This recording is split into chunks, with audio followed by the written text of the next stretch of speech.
Amy Robach is opening up about her experience doing jail time while speaking on the latest episode of the Amy and TJ podcast. The former GMA3, What You Need to Know co-anchor, 51, recalled the time she was put behind bars after using a fake ID at age 20.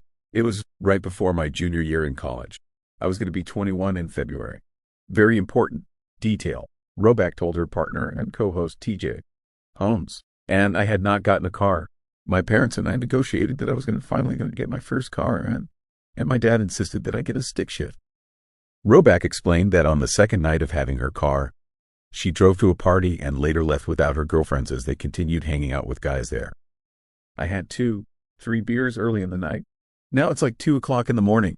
I had stopped drinking for several hours, she continued. Quote, I decided to drive home by myself in my stick shift car. It was about less than a mile. But as you might imagine, it might have looked like I was intoxicated because I was driving a stick shift for the second day of my life, and it was jerky. Robach then said during the drive back that she got pulled over in the parking lot of my apartment complex by a cop, and she was asked her to take a sobriety test. I told the police officer that I was 21, Robach recalled.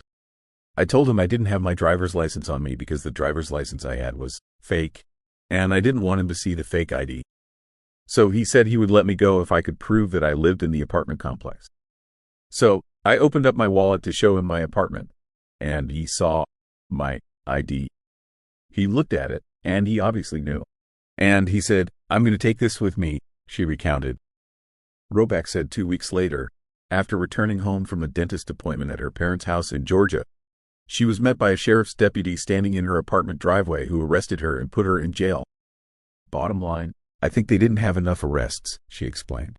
They have these quotas, and they went back and looked at all the police reports and thought, we can arrest her for tampering a government ID and minor in possession because I admitted to the police officer that I had 2 beers earlier in the night. They actually put me in jail in Gwinnett County and then Athens-Clarke County to prove that they had a quota issue and decided to extradite me, Robach continued. I got handcuffed and shackled, put into the back of a police car, and then put into another holding cell.